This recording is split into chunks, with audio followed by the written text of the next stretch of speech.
السلام علیکم دوستو، آج ہم آپ کی خدمت میں ایک اور سبق آموز قصہ لے کر حاضر ہوئے ہیں۔ آج کا قصہ انتہائی حیرت انگیز اور دلچسپ واقعہ ہے۔ تو آج کے ہمارے اس قصے کا موضوع ہے کہ کتوں کی تخلیق کیسے ہوئی۔ مزید ہم آپ کو کچھ احادیث کی روشنی میں یہ بھی بتائیں گے کہ کتوں کو نجس کیوں قرار دیا گیا اور ہمارے دین میں اسے پالنے کی اجازت کیوں نہیں دی گئی۔ آخر وہ کیا وجوہات تھیں جن کی وجہ سے رسول پاک صلی اللہ علیہ وآلہ وسلم نے گھر میں کتا پالنے سے منع فرمایا، اور فرشتے اس گھر میں کیوں نہیں آتے جہاں کتا ہو۔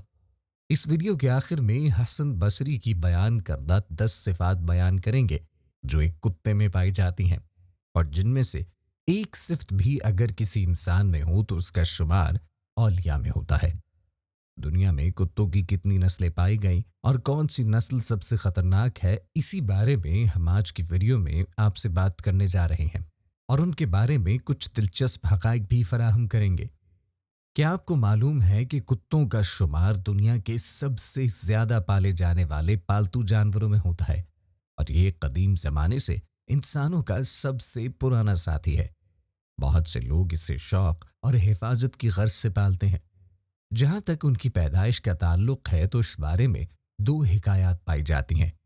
پہلی روایت میں امام عبد الرحمن نے اپنی کتاب صفوری میں نزہۃ المجالس میں فرمایا کہ جب اللہ تبارک و تعالی نے حضرت آدم علیہ السلام کو بنایا اور تمام فرشتوں کو حضرت آدم علیہ السلام کو سجدہ کرنے کا حکم دیا، تو اس وقت ابلیس یعنی شیطان نے حضرت آدم کو نہ صرف سجدہ کرنے سے انکار کیا، بلکہ اس وقت اس نے حضرت آدم علیہ السلام کے مٹی کے بنے پتلے پر تھوک دیا تھا، استغفر اللہ، جو کہ حضرت آدم علیہ السلام کے پیٹ پر جا کر گرا تھا۔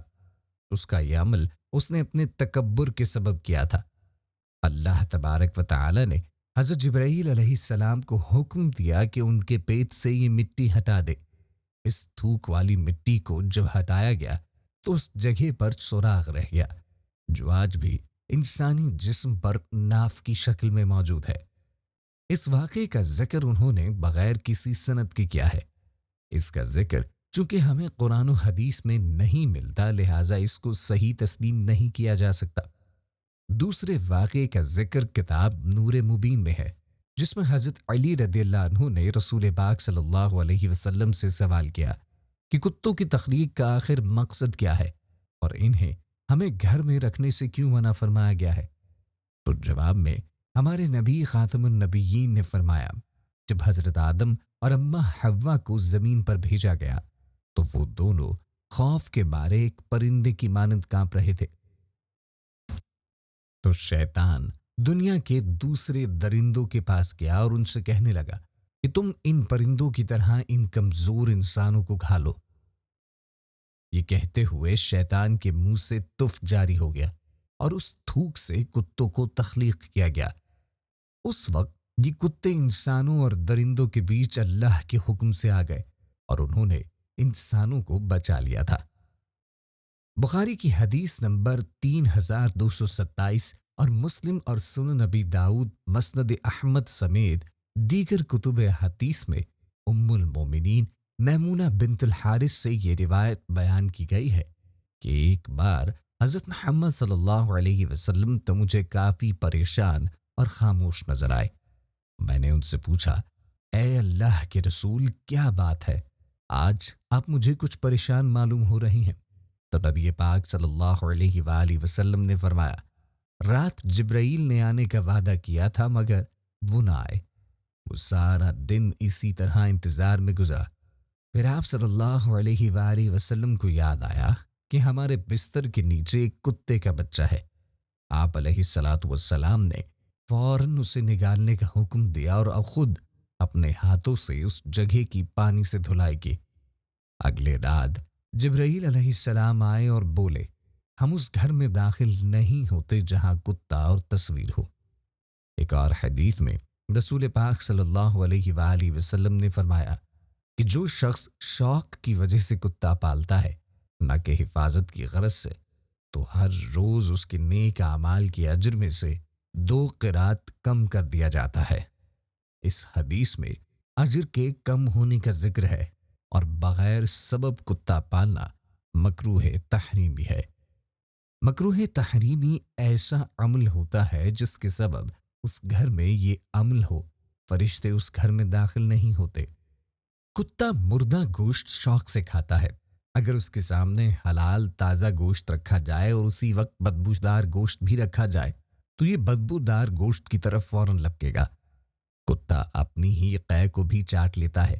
اس وجہ سے فرشتے اس جگہ نہیں جاتے، کیونکہ فرشتے ایک نورانی اور پاکیزہ مخلوق ہیں۔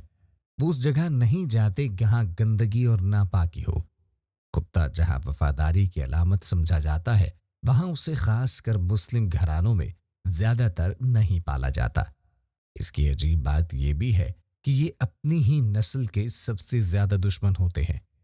ایک حدیث میں کتے کے جھوٹے برتن کو 7 بار دھونے، 1 بار مانجنے کا حکم ہے۔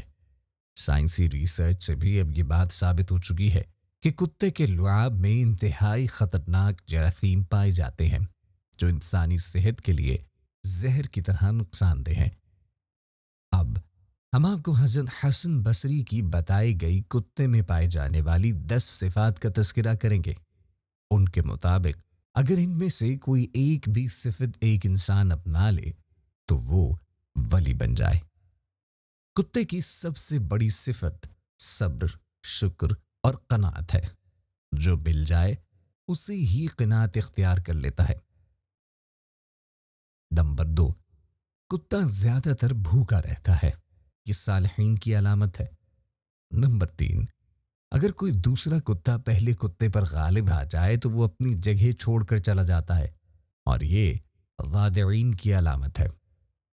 نمبر 4، کتے کا مالک اسے اگر مارے تو وہ اپنی جگہ چھوڑ کر نہیں جاتا۔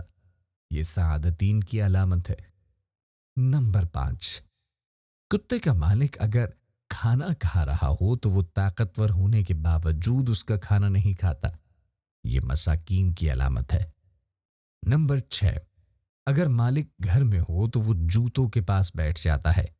یہ متواضعین کی علامت ہے۔ نمبر 7، دنیا میں رہنے کے لیے اس کا اپنا کوئی گھر نہیں ہوتا۔ یہ متوکلین کی علامت ہے۔ نمبر 8، رات کو کتے کم سوتے ہیں۔ یہ محبوبین کی علامت ہے۔ نمبر 9، اگر اس کا مالک اسے مارے تو کتا تھوڑی دیر کے لیے مالک سے دور چلا جاتا ہے، لیکن مالک کے دوبارہ کھانا ڈالنے پر وہ اس کے پاس واپس لوٹ جاتا ہے۔ وہ ناراض نہیں رہتا۔ یہ خاشعین کی علامت ہے۔ نمبر 10، جب کتا مرتا ہے تو کوئی وراثت چھوڑ کر نہیں جاتا۔ یہ زاہدین کی علامت ہے۔ امید کرتے ہیں آج کی اس ویڈیو سے بہت سی نئی معلومات آپ کو حاصل ہوئی ہوں گی۔ تو دوستو، ہمارے چینل کو سبسکرائب اور ویڈیو کو لائک کر دیں۔ اگلی ویڈیو تک کے لیے اللہ حافظ۔